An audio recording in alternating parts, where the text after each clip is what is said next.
They called it a feast. She was the main course, until a human leapt into the flames to save her. Some places you walked into knowing you'd never fully walk out again. Varos was one of them. Glenn knew that the moment his boots touched the soil. It wasn't the quiet that gave it away, though the stillness had a weight to it, like the air itself was holding its breath. But the silence behind the quiet. The kind of hush that only came after something had screamed, burned, or died. The drop zone was a remote landing pad half swallowed by vine-strangled stone.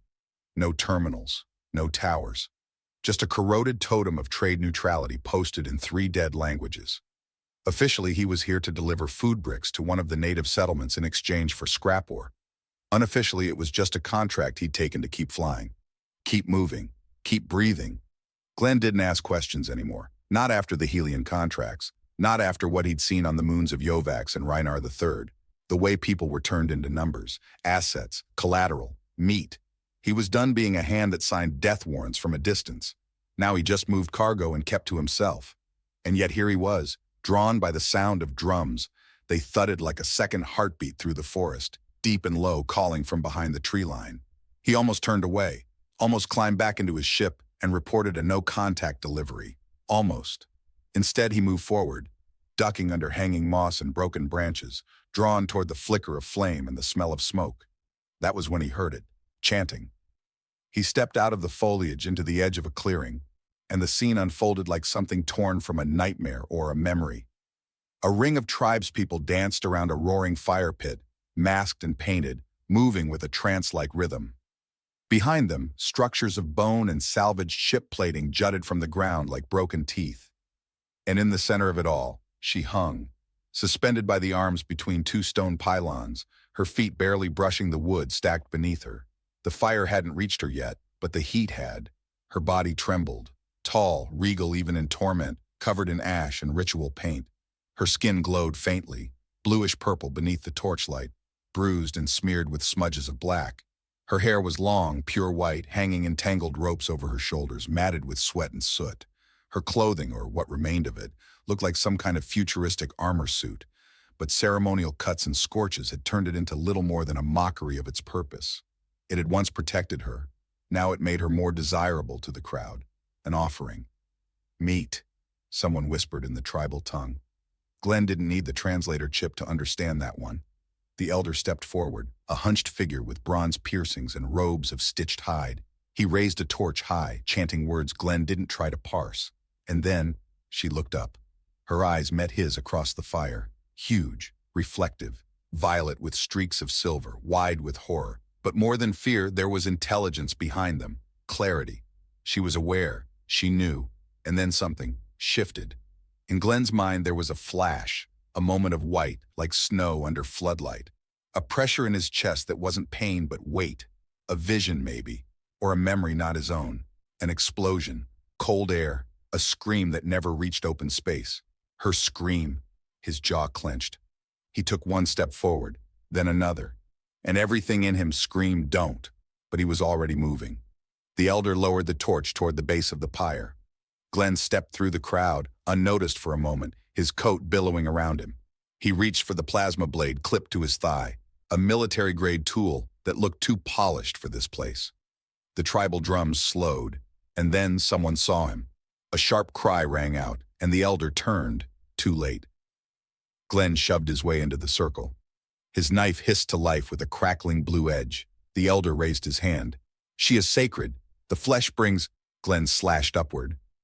The rope snapped. She fell, not limp but barely able to move. He caught her in his arms, hot skin, dead weight, trembling. She didn't scream, didn't flail. She just buried her face in his chest like a child hiding from fire. That was when the first spear flew. It missed by inches, whistling past and embedding into a tree trunk behind him. He ran. Through the fire, through the brush, breath ripping through his lungs. Her body was heavier than he expected, dense with muscle beneath fragile skin, but she didn't resist. She curled in against him like a reflex. Behind them, the jungle lit with noise, yells, screeches, tribal war cries. The pursuit had begun. A red blinking light caught his eye through the trees. Number A, tribal surveillance drone, a crude, sphere-shaped sensor unit cobbled together from ship parts, floated ahead, scanning the woods. One sweep of its laser would reveal them both. He dropped to the ground, rolling behind an ancient tree root. The woman grunted softly, her first sound since the rescue. He held her close, trying to breathe without sound. The drone's beam swept past, missed them, drifted on. Seconds later, he was moving again, faster now, downhill into a ravine he'd spotted on the way in. The slope crumbled underfoot, but he kept hold of her, shielding her body with his own as they tumbled into the rocks below. Pain lit his side. Something cracked in his knee, but they were down, hidden. He found shelter beneath a stony overhang, half collapsed from erosion but still sturdy. A natural wall protected the entrance, and the interior was dry enough. It would do. Gently, Glenn laid her down. She didn't speak. Her body remained curled, eyes half closed. Her lips moved once, a whisper, unintelligible. Then her fingers twitched toward her chest, searching for something. A necklace. Burned, barely intact. A strange silver emblem on a broken chain. Glenn watched her as he took off his coat and laid it across her. She flinched as the fabric touched her shoulders, but didn't resist. Her eyes met his again, less frantic now, more confused, searching. He sat beside her, hands resting on his knees, blood dripping from a gash in his forearm. He should clean it. He should signal the ship. But instead, he just watched her breathe. What the hell did I just do? It wasn't bravery. He knew that. It was memory. Ghosts. Someone screaming once. Someone not saved. Someone who became a report filed too late.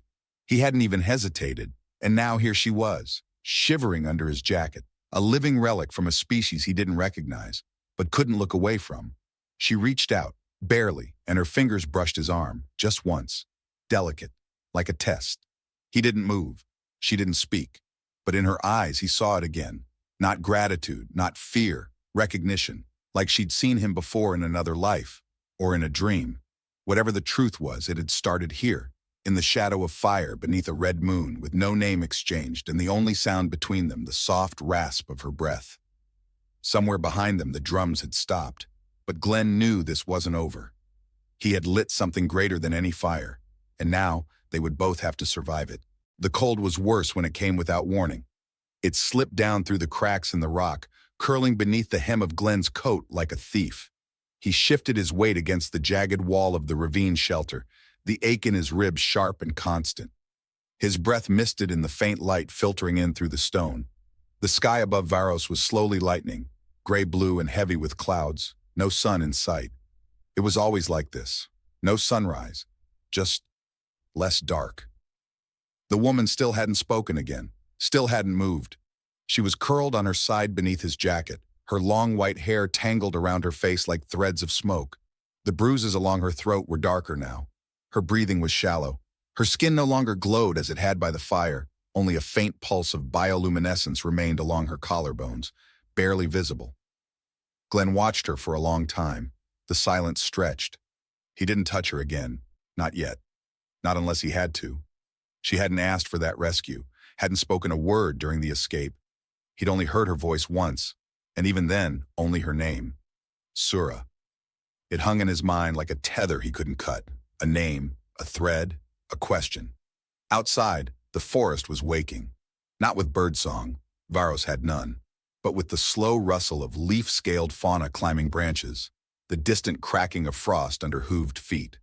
Life here was quiet, careful. Everything that survived did so by staying hidden. He'd have to do the same. He shifted to check his wound. The pressure bandage was still in place, but the gash had reopened slightly. The impact from the fall had driven gravel into his arm. He peeled the cloth back and used a sterilizing patch to scrub the wound clean. Grit stung worse than the antiseptic. His jaw clenched, but he made no sound. Across from him, the woman stirred. Her head moved slightly, a twitch of the fingers. Her lips parted on a shallow breath.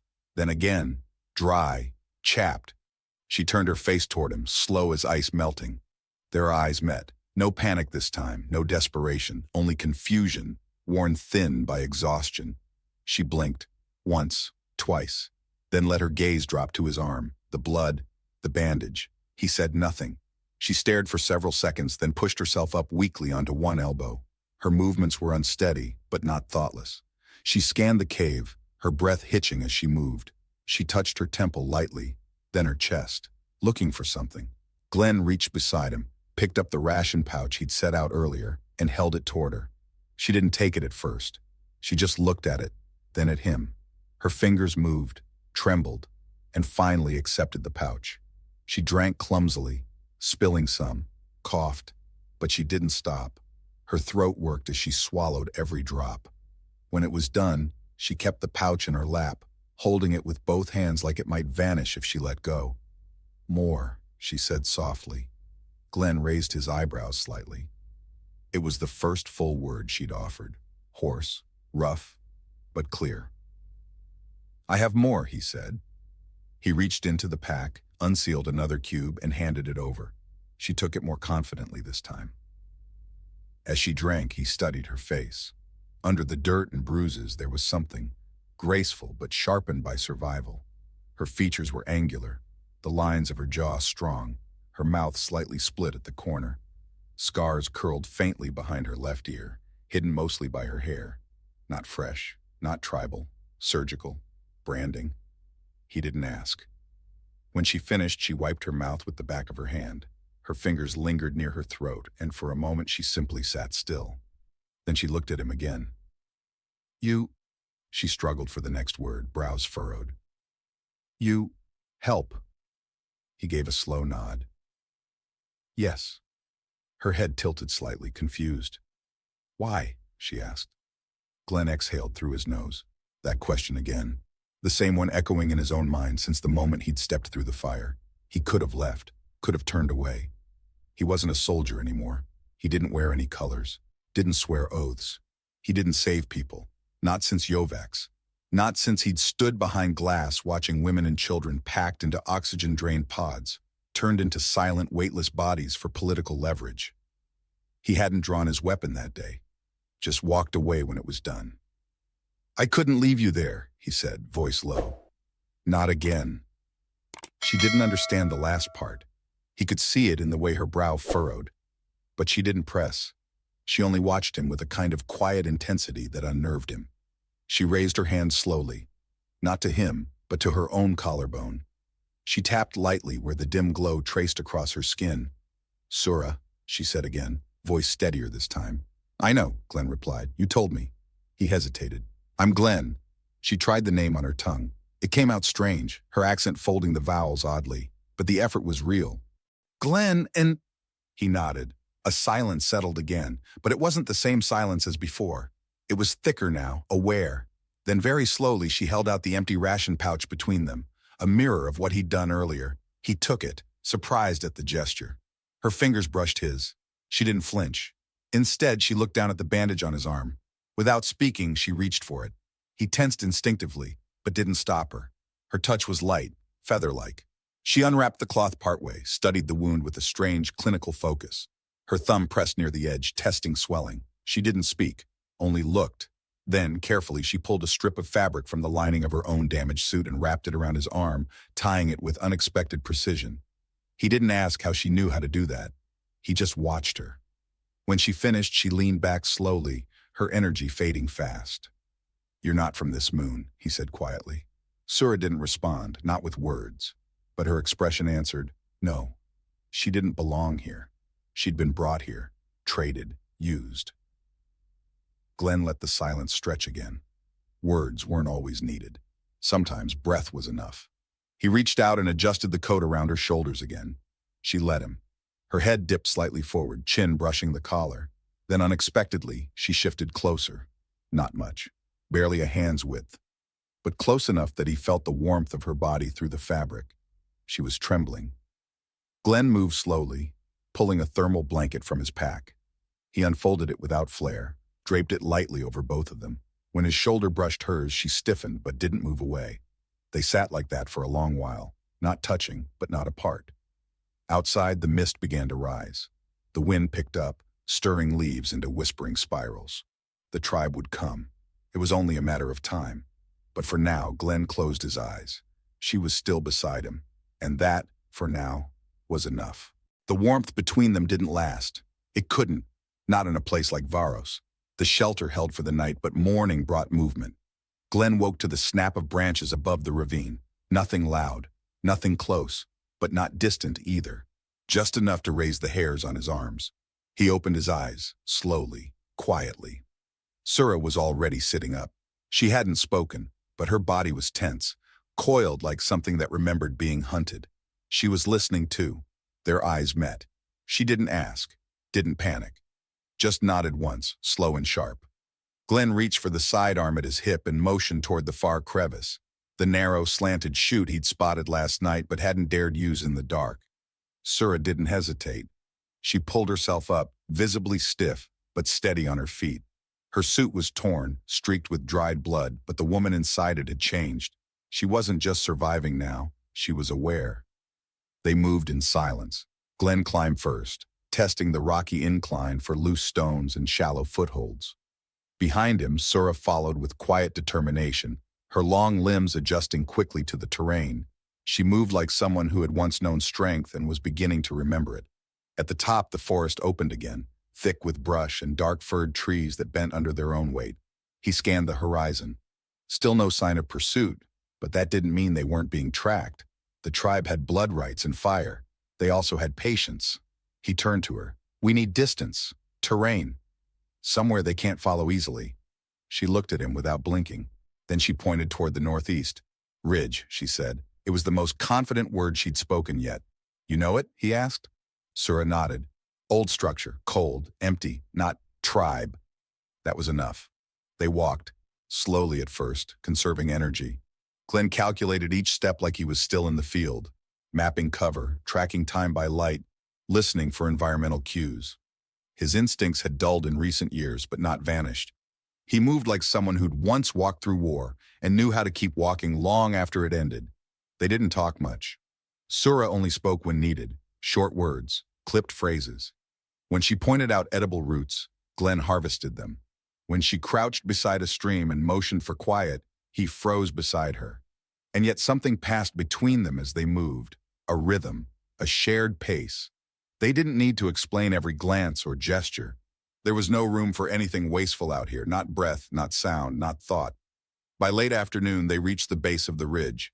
It rose from the forest like the spine of some long-dead beast, steep and jagged, coated in wind-scoured rock and pale moss.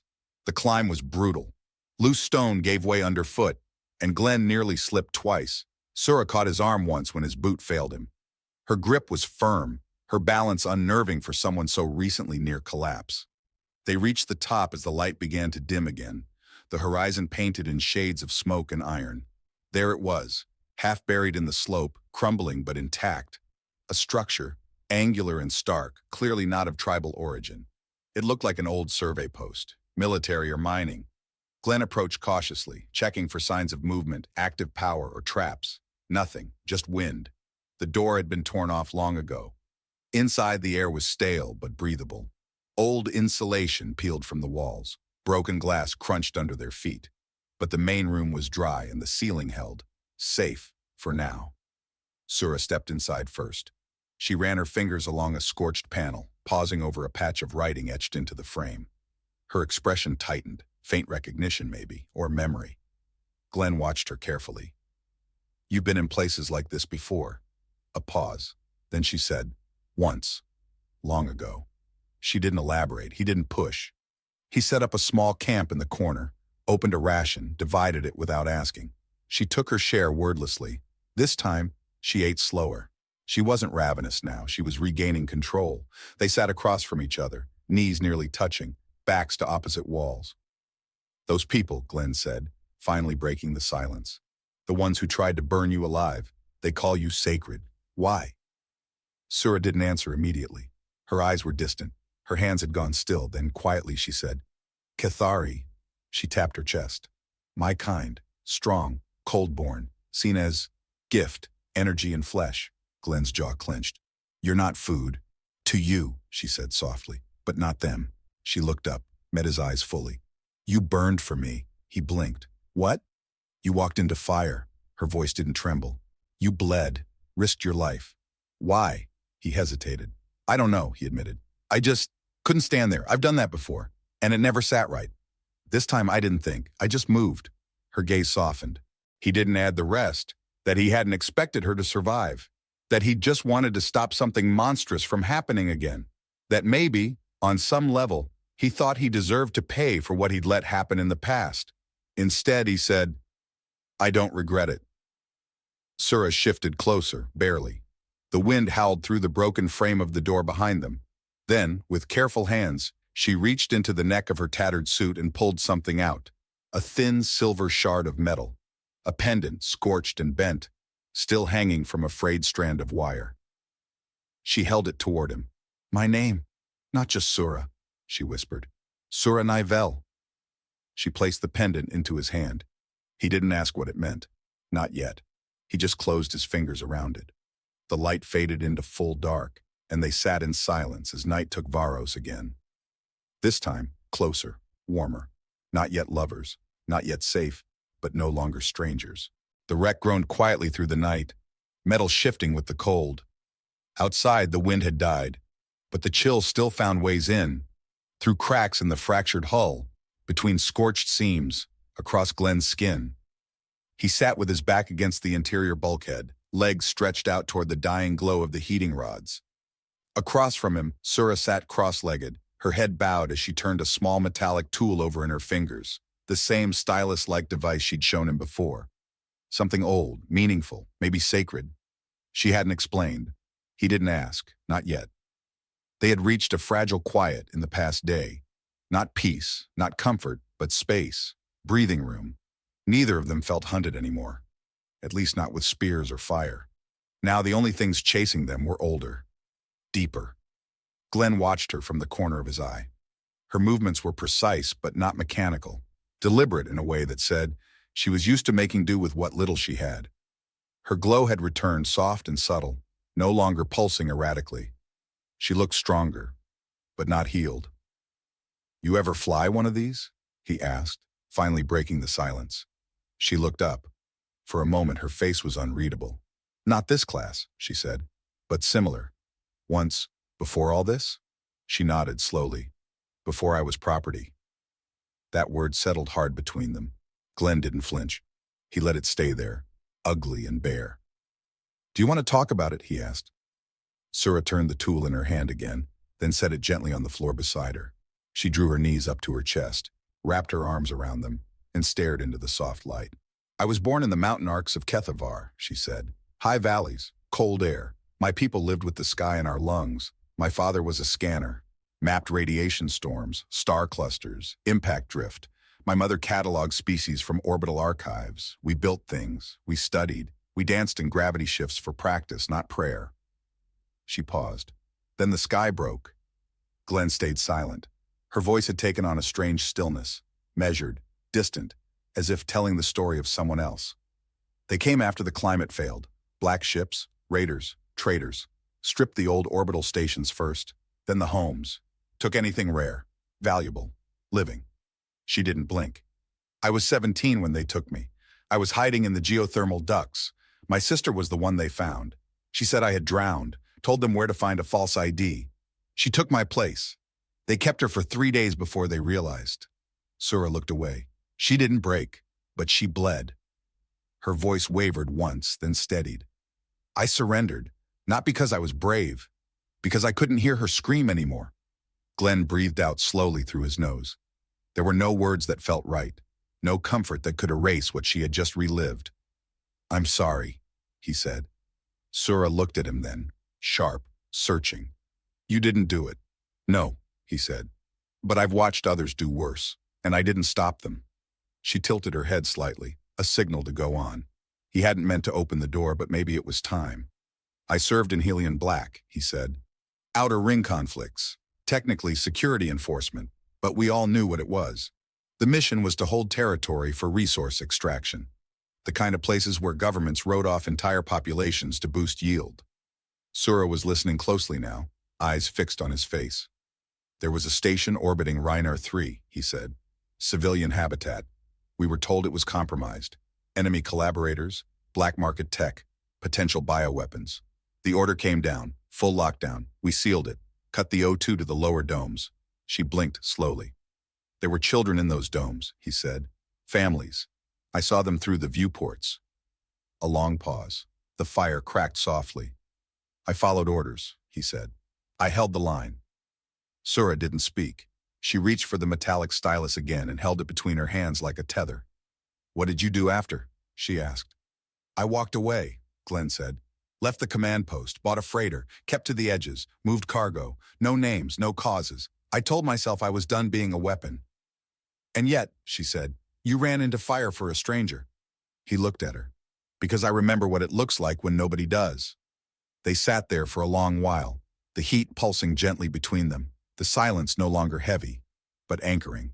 Then slowly, Sura uncurled her legs and moved to sit beside him. Not too close, not touching, but nearer. She extended her arm and turned the stylus in her fingers again. "It's not just a tool," she said. "It was my father's. He mapped constellations with it. The Kethari mark lineage through stars. When a child comes of age, they inherit their parents' sky." She held the stylus out to him. Glenn took it, carefully. "It doesn't work now," she said, "but it still points home." Glenn examined it. It was old, silver alloy, etched with symbols too fine for any scanner to decode without cultural context. But there was a kind of grace to it, the kind of thing you don't let go of, no matter how far you fall. He handed it back. "Thank you," he said.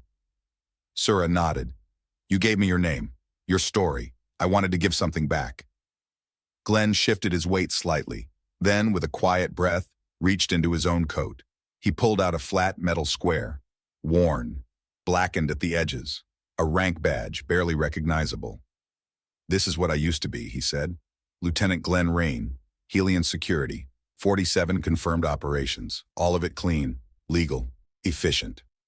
Sura took it in her hand, turned it over. "And now?" she asked. He looked at her. "Now I'm just Glenn." She returned it gently. They sat shoulder to shoulder for a time, neither needing to say more. Outside, the wind rose again, but inside the wreck, warmth lingered. Between stories, between scars, between two people who had nothing left to lose, and for the first time in too long, something worth holding on to. Sleep came later, not all at once. But when it did, it was easier than before. And when Sura shifted in her sleep, her head resting lightly against his arm, Glenn didn't move. He just closed his eyes and let her stay. The air outside the wreck was colder now, sharper. Each morning seemed to arrive with a thinner edge to it, like the planet itself was holding its breath. Mist clung low to the broken landscape, weaving between jagged rock and skeletal ruins. The silence was nearly sacred. Glenn stood just outside the ship's entrance, scanning the horizon. He'd always been good at calculating angles, distances, exit strategies. Survival had been his specialty, when to dig in, when to run, when to shoot. But for the first time in years, he wasn't thinking about extraction. He was watching the world slowly stop threatening them, and he wasn't sure what to do with the space that opened in its place. Behind him, soft footsteps approached. Sura stepped into view, hair damp from the wash basin, sleeves rolled up to her elbows. The pale blue shimmer of her skin caught the early light. She looked stronger every day, still scarred, still lean, but balanced, like her limbs remembered what it meant to belong to her. Glenn glanced at her. "You slept." "I did." She looked surprised by it herself. "And?" "No dreams," she said. "Just quiet." He nodded, understanding. Sleep without fear was a different kind of luxury. They worked in silence for a while. The solar filament Glenn had patched together was holding, siphoning enough power to keep their heating rods warm and ration printer operational. They'd even managed to repair a rusted purifier and start collecting water from the fog that rolled down from the cliffs at night. Sura was the first to break the silence. "I want to try something." Glenn looked up from the solar readout. "Try what?" "Going out, alone." His brows lifted slightly. "Where?" She motioned east toward the canyon slope. "I saw something, signs of small prey, scavenger type. Quick, hard to track, but I know how." He didn't answer right away. Part of him bristled at the idea, not because he doubted her ability, but because he remembered what this world had done to her. But the woman standing in front of him now wasn't the same one he'd cut free from the fire. "You think you're ready?" he asked. Her jaw tightened slightly. "I need to be." He studied her expression. Calm, direct, not defensive, just certain. He reached into his pack and offered her his knife. "Take this." She accepted it without ceremony. I'll be back by dusk. He watched her go. She moved with quiet precision, her figure vanishing quickly into the fog-veiled terrain, swallowed by mist and distance. He resisted the instinct to follow. She'd asked for this space. She'd earned it. The hours passed slowly. Glenn kept busy, checked the perimeter again, reinforced the entrance, adjusted the filtration unit, but his eyes returned often to the ridgeline. When the sun began to drop low against the horizon, casting long amber streaks across the stone fields, she returned. She didn't arrive limping. She didn't arrive empty-handed. She emerged from the fog carrying a small, frost-coated creature, a lean, rabbit-like animal with hooked feet and pale fur. Her steps were confident, her breathing steady. When she reached him, she held it up, one hand cradling its weight. "I hunted," she said, voice low but clear. "For my mate." Glenn froze. For a moment, he wasn't sure he'd heard her right. Not because of her words, but because of the stillness that followed them. She wasn't teasing. She wasn't joking. She was offering. And something deep in him shifted. He exhaled once, quietly, and a smile broke across his face. Rare, real, unfiltered. It came like heat against the cold. He reached out, took the animal gently from her, and nodded.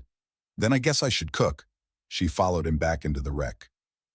They sat across from each other in the warm hollow of their makeshift kitchen, a repurposed cargo bay with rusted walls and solar string lights dangling from hooks. He skinned and roasted the creature with methodical care. She helped. Neither of them said much. The scent of cooking meat filled the space, earthy and faintly sweet. When it was done, they ate together, cross-legged on a scavenged blanket, sharing bites from the same plate, drinking warmed water, trading small glances. After the meal, Glenn leaned back and looked at her. "You meant it," he said softly. Sura turned to him. "Yes. You called me your mate." She nodded. "That is the Kethari word, when one chooses to stay, when survival becomes shared." "And you're sure?" She reached out, fingers brushing the back of his hand. Not a question, an answer.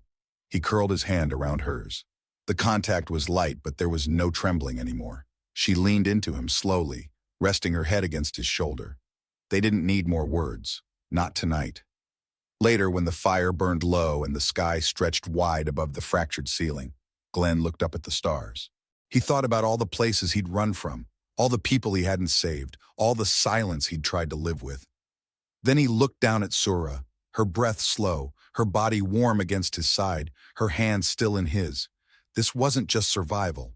This was what came after, and he didn't want to leave it behind. The wind howled across the ridge that night, not with rage, but with warning.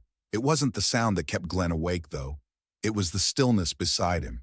Sura slept against his shoulder, breath warm and even, one arm looped lightly through his. She hadn't stirred in hours. She hadn't needed to. Her body trusted the space. Her mind, it seemed, finally did too.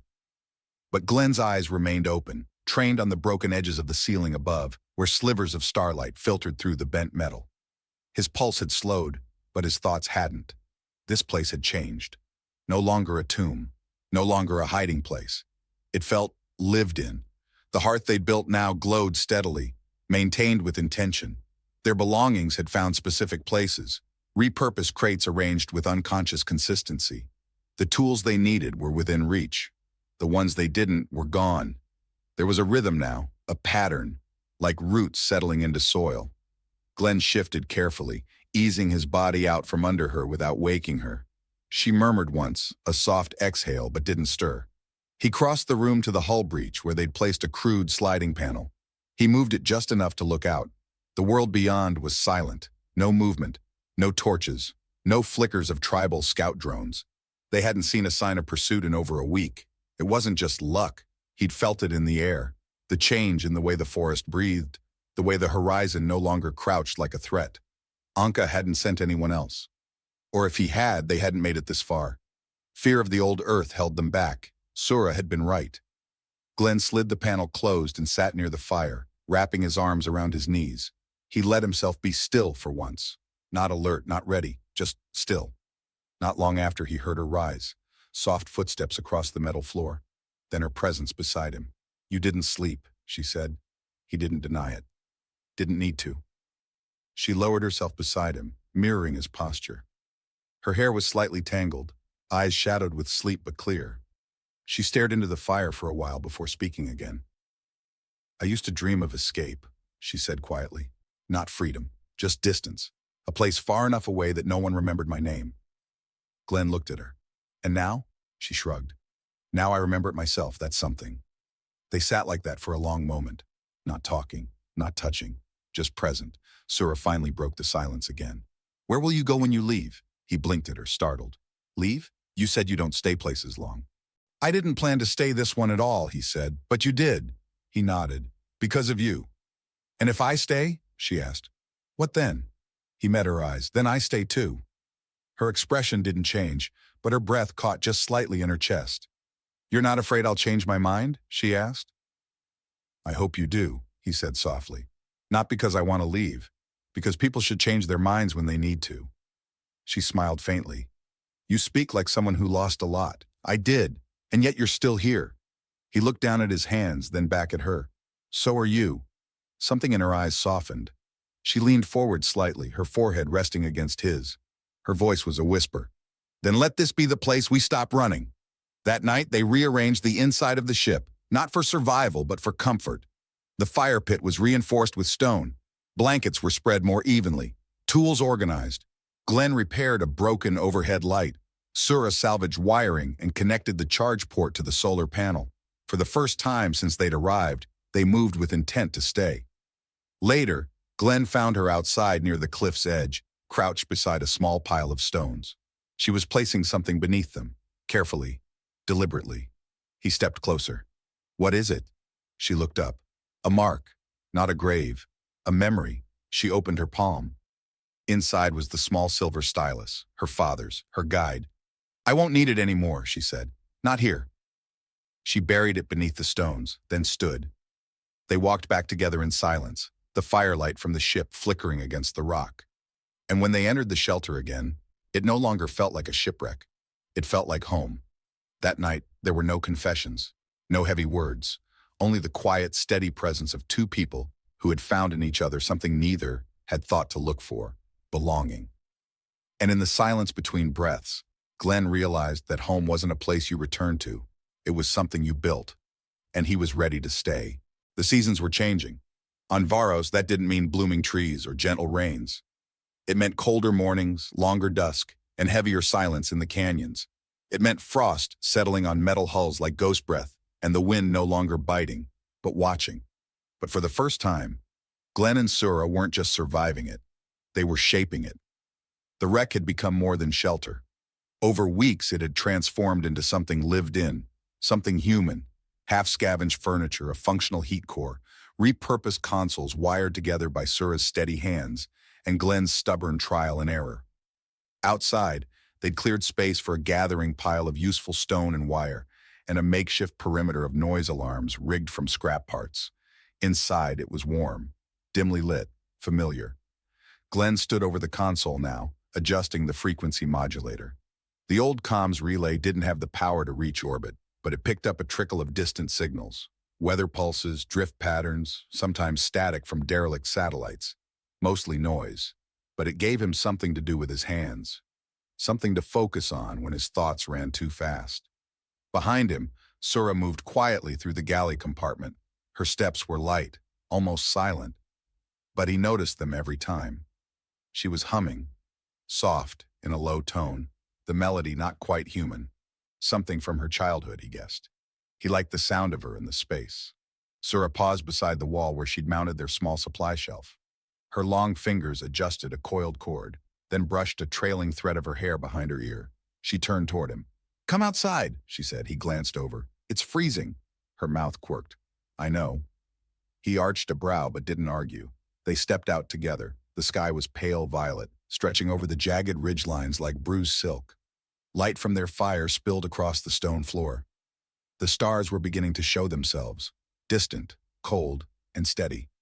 Sura walked ahead, her steps sure on the uneven rock. She stopped at the edge of the cliff, the one that looked out across the stone fields.